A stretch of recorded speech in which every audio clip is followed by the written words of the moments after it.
talk about a month of regeneration. The Lord regenerate our heart, our mind, our spirit, and the struggle we have every day. Every day is a battle. In our mind, in our heart, in our emotion, in our spirit. And we will study or dig in the Word of God from Romans chapter 15, verse 13. And says like this. Ating pong pag-aaral, regeneration, the power of the Holy Spirit. Saan ba nang gagaling yung lakas? Hindi sa gobyerno, hindi sa pangulo, hindi sa mayor, hindi sa... Bakit ba nagkagad nila? Nakakabangon kagad sila. Saan ba nang gagaling yun? Titignan mo natin ang buhay ng Church ng Roma, kung saan nang gagaling ang kanilang katatagan, kapayapaan, ang kanilang pag-asa. May the God of hope fill you with all joy and peace as you trust in Him, so that you may overflow with hope by the power of the Holy Spirit. And we will talk about the work of the Holy Spirit in our life. Ano ba ang kahalagahan ng banal na Espiritu sa pagkilos sa ating mga buhay? That on that needs of that suffering, struggle in our life, personally, in our workplace, in our family, in the church, even in our country right now, may bagyo na, may COVID na, mayroon pang kaliwat kanan na aktivista na kung saan ang layunin ay pabagsakin ang ating mahal na bayan. Babagsak din naman sila kapag pinabagsak nila ang gobyerno. Ibig sabihin, wala nang kapayapaan. And also in the book of Roma, ang church po ng Roma, kung titingnan po natin, one of the main city in his time, at lahat ng struggle nandoon. Maging sa church ng Roma, iba't iba ang karanasan. At bakit sinabi ng Apostol Pablo ito? Nakakaranas sila ng bagabag. Nakakaranas sila ng kalungkutan. Ibig sabihin, kahit na mananampalataya ka pala, nakakaranas ka pa rin ng lungkot, nakakaranas ka pa rin ng kaguluhan sa isip, nakakaranas ka pa rin ng parang tila bagang wala ng pag-asa. Sabi ko nga, Lord, meron pa bang pag-asa ang 3 o 2 taon ko rito? Kung wala na, Lord, your will be done. Minsan nag-uusap po kami ng marunduman ng pastor, ng pastor Reggie. Pastor Reggie, ano? Naganda Reggie. Amen. Talaga naman. Amen. Praise God. Talaga agree si brother nila. Nila malayo ang product na matouch. Amen. Alam mo, saan ba nang gagaling yung lakas natin sa kabila ng mag-isa ka na lang, 5 na lang tayo, 4 na lang tayo? Kung titignan natin, malungkot. Tama? Kasi maalala natin, ang saya natin nung pag-uwi tayo, maalala natin yung mga biruan ni Deacon Emil, maalala natin yung biruan ni Congressman, parang malulungkot tayo. Yung church po ng Roma, napakarami po nilang kapagsubukan. Kaya itong sinabi ng Apostol Pablo, saan ba nang gagaling ang iyong joy, ang iyong peace? The God of hope fill with all joy. All joy. Pangalawa, may the God of comfort give you peace. And I need this really comfort this time. And thirdly, is so that you may overflow with hope. Paano ba nag-overflow tayo na may pag-asa? Isipin mo, mag-isa ka na lang, nag-overflow ka pa rin. Amen? Kukunti pa rin lang tayo, nag-overflow pa rin yung blessing. Ang tingin ng iba parang wala na yan. Palupok na yan. Pero dahil naroon ang regeneration ng Holy Spirit, nandun ang pagkapapalakas ng banal na Spirit habit, sabi nga ron, with hope by the power of the Holy Spirit. It is not the power of machinery. It is not the power of money. It is not the power of manpower. It is not the power of wisdom of man. It is not the power of anybody, but the power of the Holy Spirit. May the God of hope fill with all joy. Paano po ba yung all joy? Pastor, sa gitna na ng dalamhati, sa gitna ng na-wash out na yung bahay. And I read some articles kagabi kung paano ang attitude ng mga Ilocano or rather mga Bicolano, kung paano sila bumangon sa gitna ng kapagsubukan. Pag hagupit daw ng malakas na hangin sa kanila, sila ay nakapilit sa tahanan. Pero kapag unti-unti nang nawala yung hangin, naglalabasan sila ng bahay at kukunin nila yung mga bagay na dapat nilang kunin para maisalba. At pati yung mga gulay na nasa lanta, yun ang magiging pagkain nila. At kinabukasan, may sinag ng araw at may pag-asa. May kagalakan pa rin. Sabi ko, hindi lamang yun dahil sa anumang mga bagay, kundi sa kalakasan ng Panginoon Diyos. At lalo tigit, tayo bilang mananampalatayang Kristiyano. Anong sabi ng Apostol Pablo? May the God of hope fill with all joy. Marahil tayo ay nagbubulihanan ngayon para tila bagay wala nang galak. Wala nang galak sa paglilingkod, wala nang galak sa pagtatrabaho, napapagod na tayo. Pagod na. In Acts chapter 13, verse 52, when the disciples were continually filled with joy and with the Holy Spirit. Continually, sabi ng Acts, Lord, paano ba kami magpapatuloy with joy? Ang nakikita namin, pag salanta na, ang nakikita namin parang tila bagang wala ng pag-asa. Yung ministeryo, Lord, wala ng pag-asa. Yung church, ilan na lang ang umaating, Lord. Ngayon, bawal pa yung iba.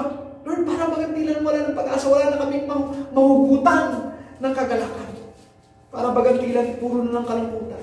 At kaluwag-kanan pa, Panginoon, yung problema sa bahay, problema sa pamilya. Alam niyo mo yung scheme ng kaaway, winawasak niya yung pamilya, winawasak niya yung church, winawasak niya yung bansa. Kasi pag nawasak yung family, mawawasak yung church, mawawasak yung bansa. And that's the scheme of Satan. Wala ng joy. Puro na ng pagkatakot. Parang ayaw na natin umuwi ng Pilipinas. Bakit? Puro na ng takot doon. Wala ka ng kasiglahan at kasiyahan na tingnan yung mga bagay na magaganda pa rin. Why? Sapagkat namumuhay na tayo sa takot, namumuhay na tayo sa magabag, namumuhay na tayo sa kabalisanan at kalungkutan.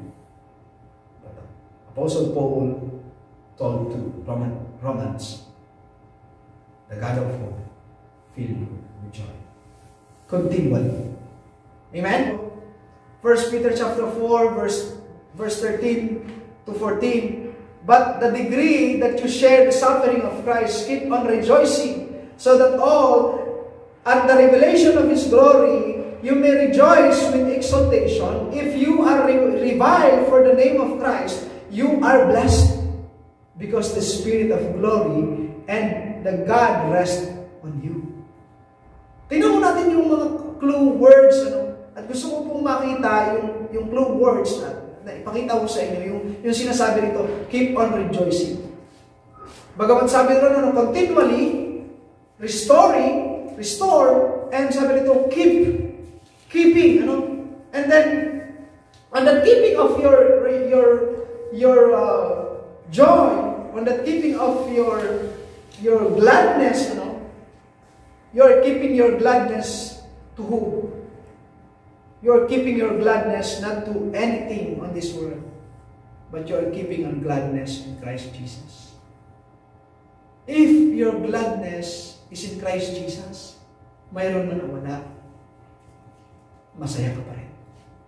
Sabi ko, Lord, uuwi ako, Panginoong Diyos, may ipon man o wala, masaya.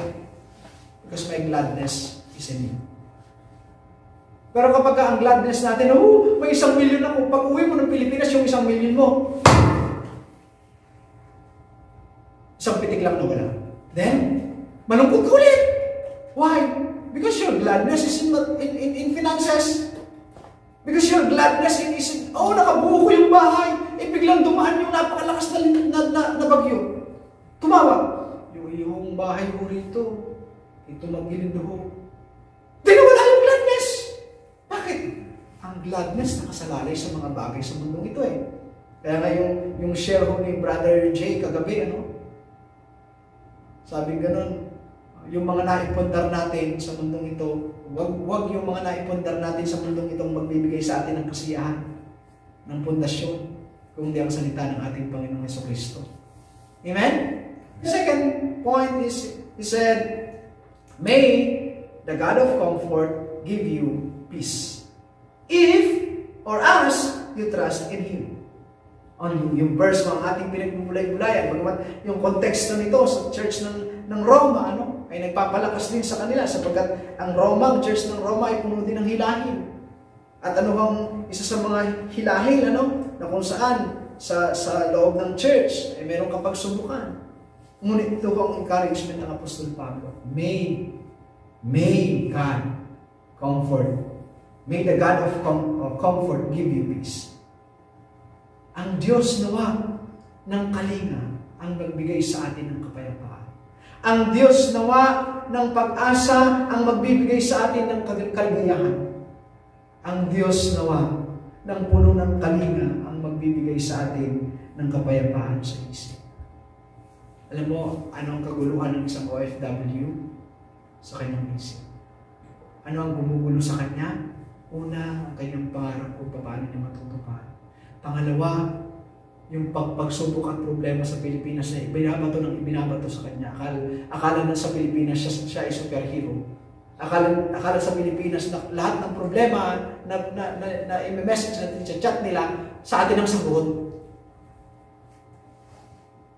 Lahat ng financial problem, lahat ng resibo ng kahit anong resibo, ipapasend sa atin. Akala nila tayo ang sagot. Nakaka-stress kaya mag-isip. That's why I urge them, kung may problema, ilista nyo muna. Kung makakauwi man sa biyaya, tabag nyo sa natin, hindi. Pero kung ibabato nyo rito, ang akin lang, umiyak sa Diyos, ipanalangin sa Diyos, wala akong mahabang kamay para abutin kayo dyan. Tanging ang Diyos lang ang may mahabang kamay para abutin at solusyonan ang mga bagay-bagay by the power of the Holy Spirit. Chapter 14, verse 17.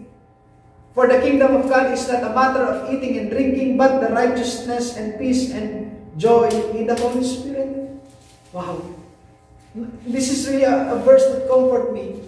Lord, for the kingdom of God is not about a matter of eating. Lord, yes, Lord, indeed, we need that physically. Lord, pag uwi po namin, we need that eating and drinking, Lord. Kailangan namin kumain, kailangan namin uminom, Panginoon, because we are that fleshly thing. Nasa body din pa kami, Panginoon. Kailangan namin yan. Kailangan namin kumain 3 beses sa araw. Kailangan namin uminom. Kailangan ng katawan namin. But the Word of God said, but of the righteousness and peace and joy in the Holy Spirit. Hindi sinasabi ng Apostol Pablo na hindi natin kailangan yan. Yes, indeed, we need that one. Ngunit ano ang pinakamahalaga? Yung kapayapaan sa Espiritu Santo. Kasi ano kayo kung napakarami mong pera pero wala kang kapayapaan? Amen? Napakarami mong mga may pera eh. Wala silang kapayapaan. Baka nakawin araw-araw yung pera nila. Ay ngayon, nung tayo ay sunod-sunod na bagyo yung dumaan, ang dami hong naging balisa, ang dami hong walang kapayapaan. Bakit? Yung ari-arihan nila. Baka masalanta. Eh tayo, wala tayo inaalala doon. Bakit to? Wala tayong ari-arihan. Amen? Nawa sa paglabas natin ng bahay-sambahang ito, ano man yung kalungkutan, ano man yung bagaba na nararamdaman natin, this is the Word of God for me. Ano man yung saya na ninakaw ng kaaway dahil sa mga bagay na hindi natin inaasahan, ibabalik ng Diyos, i-restore ng Lord. And God will give us peace of mind. God will restore our mind. We don't need psychiatrists para ma-restore yung mind natin. We need Christ by the power of the Holy Spirit. Amen? May psychiatrist mo yan, dahil magulo na isip niyan. No? We need the Word of God and Christ and the power of the Holy Spirit to restore us. Maybe magtagal, but hindi tayo iiwanan ng Diyos. Hindi tayo pababayaan. Pangako ng Diyos, walang makapaghiwalay sa Kanya, sa ating mga kamay. That's the source of our joy. Kapag ka naunawaan mo yung pag-ibig ng Diyos, you are at peace. Amen? Kapag kahit na anong unos at bagyo, pag naunawaan mo yung pag-ibig ng Diyos, payapa ka pa rin. Di ba? At peace ka pa rin. Kapag naroon yung love with each other, at peace ka, hindi ka mag-alala na baka magloko siya. Why? Because there is love in that. on their relationship. Ganon sa Panginoon, you are at peace. Bakit? If you have that love in Christ Jesus. Kaya nga, ano sabi ng Roma muli? And Apostle Paul gave an assurance to the church of Roma na kung saan ito yung kanilang pag-asa. Ano sabi? Roma chapter 8 verse 35. Roma chapter 8 verse 35. Sino ang makapaghihiwalay sa atin sa pagmamahal ni Kristo? Ang paghihirap ba? Wow. Ang kapighatian, ang pag-uusig, ang gutom, ang kahubaran, ang panganib, o ang taba? Ayon sa nasusulat, alang-alang sa iyo, nanganib kaming mamatay sa buong maghapon, ibinibilang kaming mga tupang papatayin. Hindi, ang lahat ng ito'y kayang-kaya nating mapagtagumpayan sa pamamagitan niya na nagmamahal sa atin sapagkat natitiyak kong ang kamatayan, ang buhay, ang mga anghel, ang mga pamunuan, ang mga bagay sa kasalukuyan, ang mga bagay na darating, ang mga may kapangyarihan, ang kataasan, ang kalaliman, at alinmang nilalang, hindi makapag-ihiwalay sa atin sa pag-ibig ng Diyos. Ano raw? Pag-ibig na ipinadama niya sa atin sa pamamagitan ni Kristo Jesus, ating Panginoon. Wow! Walang dahilan para magulungan. Bakit? Because God really loves us. Walang dahilan para hindi tayo pumayapa. And this word, Lord, this word is for me. Para ito sa akin. Dahil alam ng Diyos yung kaguluhan ng aking isipan at puso. For that ministry, for the family, paano na bukas, paano na after 1 year, after 2 years. I have a lot of frustration in the ministry and also in family. But God is the source of my peace. When you know the love of God in your life, then you are living at peace. Ano sabi ro? It's not about the drinking and eating. It's about the peace of God. And sabi ro, it's when you realize the love of God, then you are at peace.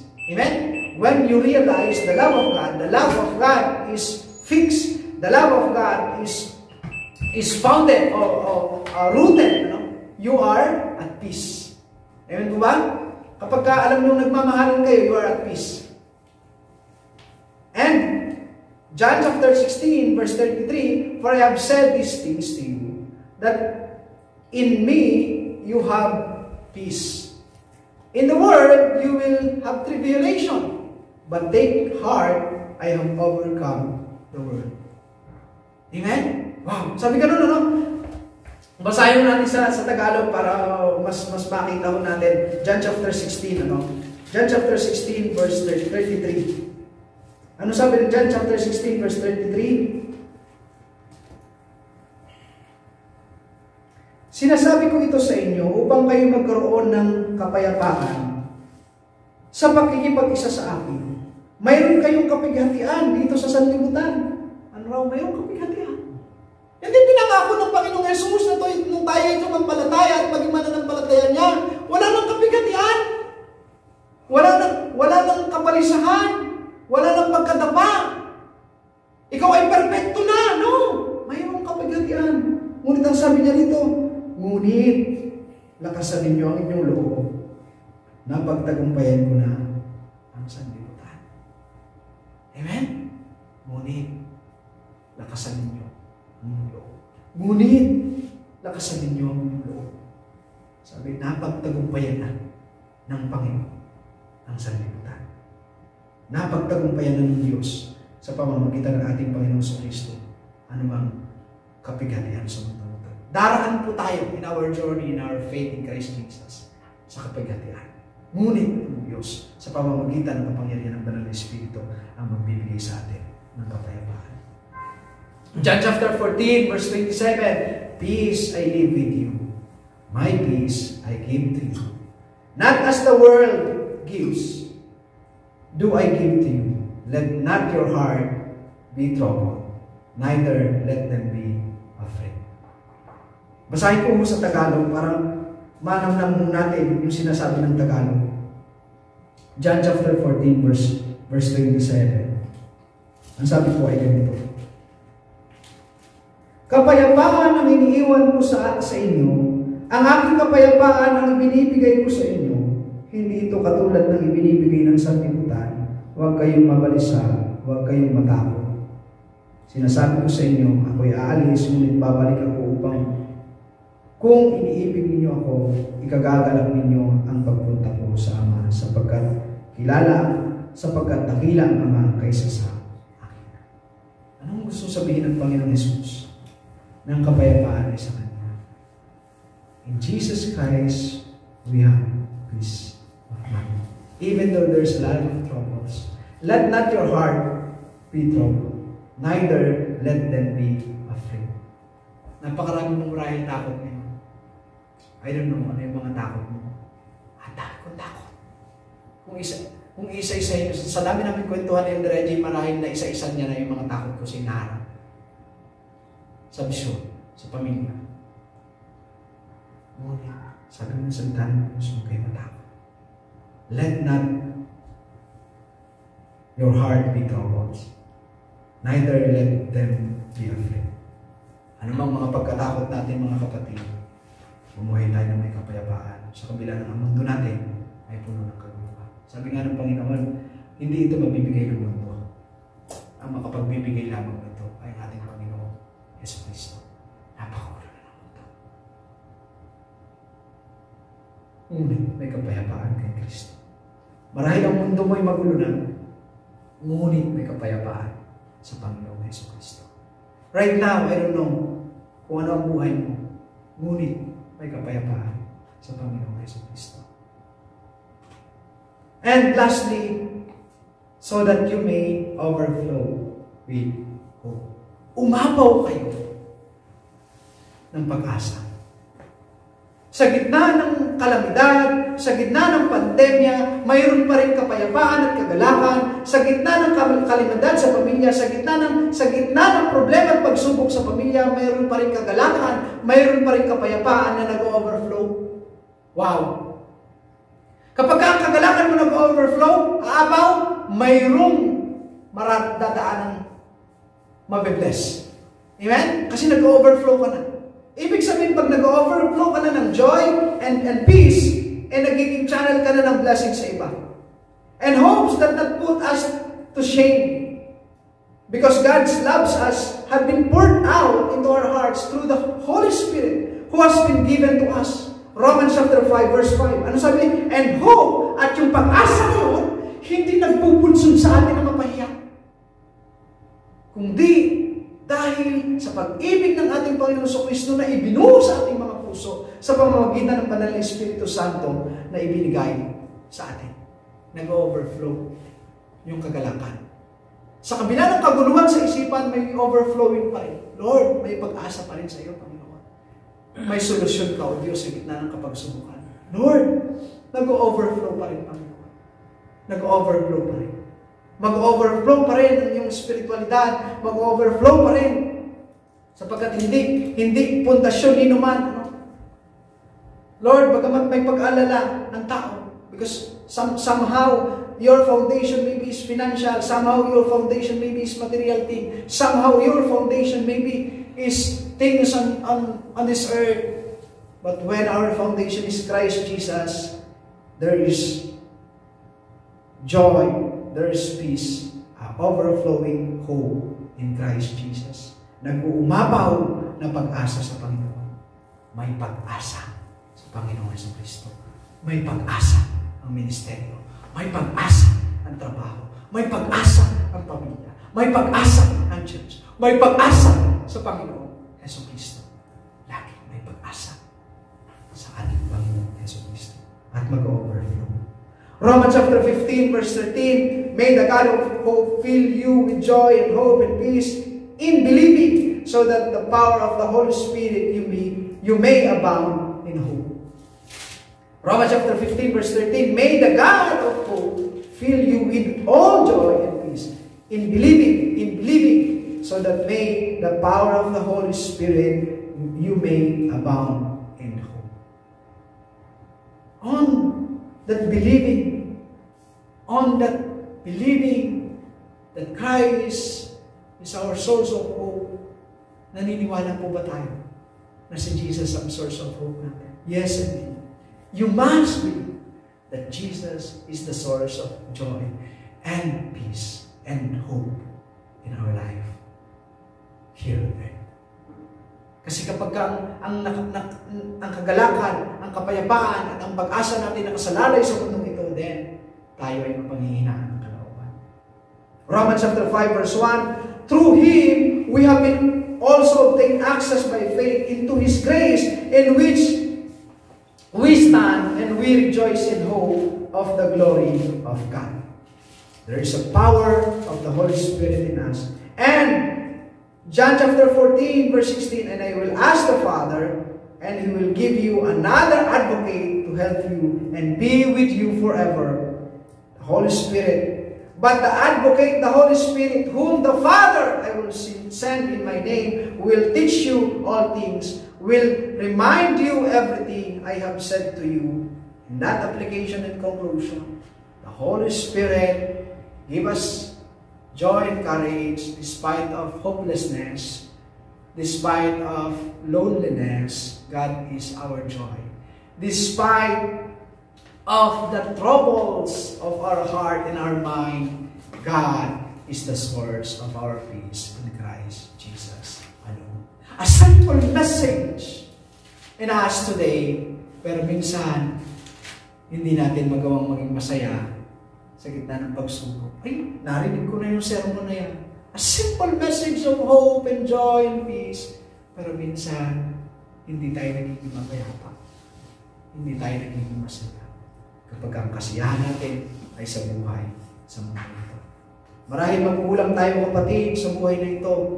But I pray that may the hope of God, may the God of hope fill with all joy, may the God of comfort give you peace, and so that you may overflow with hope.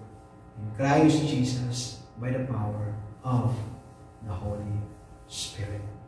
Anumang bagabag, anumang bagyo, anumang hilahin, maging sa buhay natin personal, sa pamilya natin, sa trabaho, sa church, sa ating pong bayan, mayroon pong pag-asa. Mayroon pong pag-asa sa ating Panginoong Jesucristo. Tayo po'y manalangin. Nawawala na po kami ng pag-asa para manatiling masisira ang misyon, masisira ang aming kalooban, na gawin ang mga bagay pa sa trabaho. Nawawalan na po kami ng joy sapagkat ang dami na naming kabiguan na napagdaanan. Parang nawawalan na po kami, Panginoong Diyos, ng peace of mind. Ang dami na pong gumugulo sa isip ko, ang dami na pong gumugulo sa isipan namin. Paano after 1 year, after 2 years, after 3 years? That's why hindi ko namin ma-enjoy yung araw na ito kasi nababagabag kami sa nakaraan. At kami ay nababagabag sa kasalukuyan. At maging nababagabag kami sa darating. Tulungan mo po kami, O Diyos, na anumang bagabag sa nakaraan ay hindi makaapekto sa aming kasalukuyan. At anumang excitement namin sa darating ay hindi makaapekto sa aming araw na ito. Ano bang mga bagay na frustration namin, pangarap namin sa hinaharap, hindi makaapekto sa kagalakan na mayroon kami ngayon sa presensya mo, sa pangalan ni Jesus. Lord, pagalingin mo po, Panginoon Diyos, ang bawat isa. Pagalingin mo po ako, Panginoon, sa sugat, sa stress. Pagalingin mo po ang bawat isa po sa akin. Mag-overflow po kami ng joy. Pagkatapos ng pagsubok, kami ay makatitindig at makatatayo sa iyo. And we are overflowing in Christ Jesus.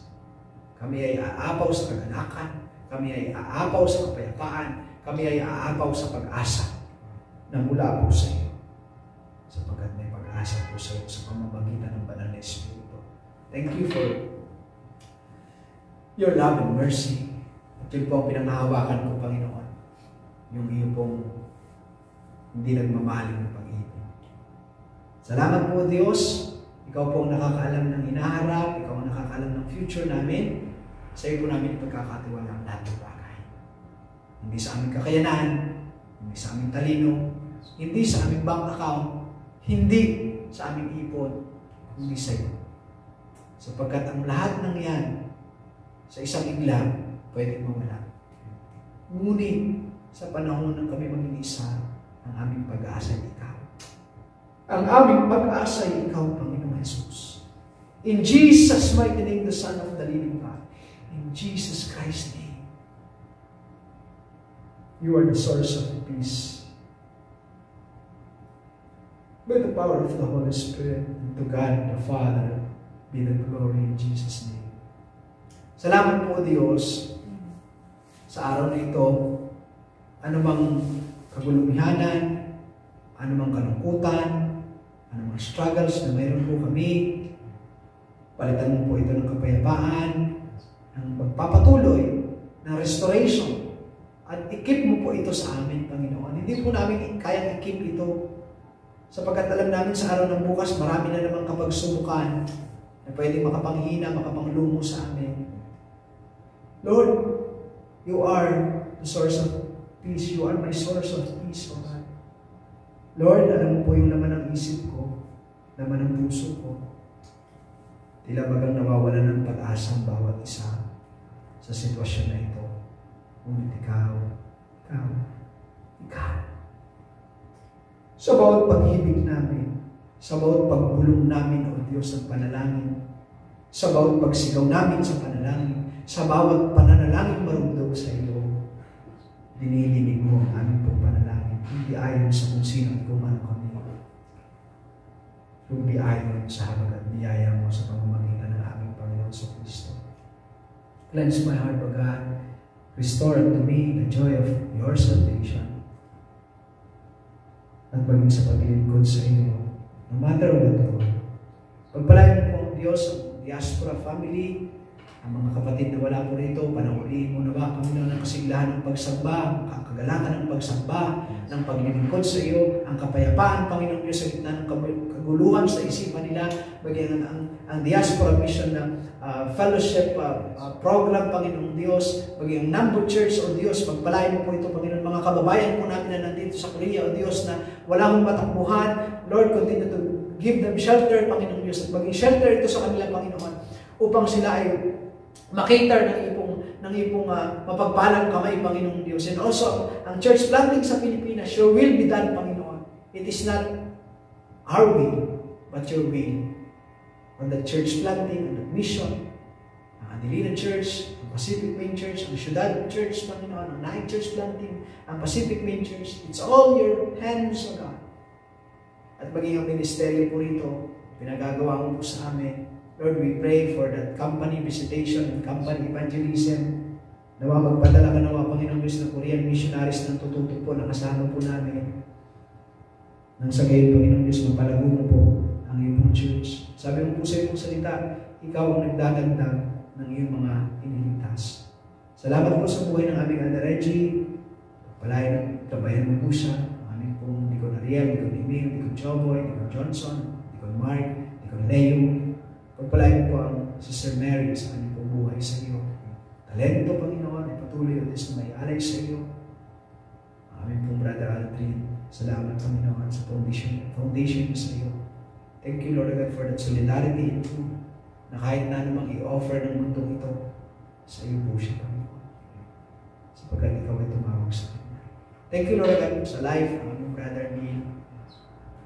Ikaw po ang nagpadala, Panginoon, sa kanya rito. Ikaw po ang pumili sa kanya na maging bahagi po ng Diaspora Mission Fellowship. At alam ko po ikaw magpapadala ng iyong mga anak na magiging bahagi po ng Diaspora Mission Fellowship. Ikaw po magpapadala ng iyong mga anak na magiging bahagi ng mga churches mo, Panginoon, sa sumamba sa iyo sa Espiritu at sa katotohanan. Salamat na Diyos. May the joy will overflow to us. May the peace of God, that in the midst of troubles, in the midst of struggles, the peace of our Lord Jesus Christ be with us. And may the hope overflow in us by the power of the Holy Spirit. ang kagalakan, ang kapayapaan, at ang pag-asa mula sa ating Panginoong Jesucristo ay pamuhin ang bawat isa sa atin sa pangalan ng Ama, ng Anak, at ng Espiritu Santo, ngayon at magpakailanman. Amen. Amen. Amen. Hallelujah. Hallelujah. Thank you, Father. Hallelujah. Atin pong palakpakan ng Panginoon.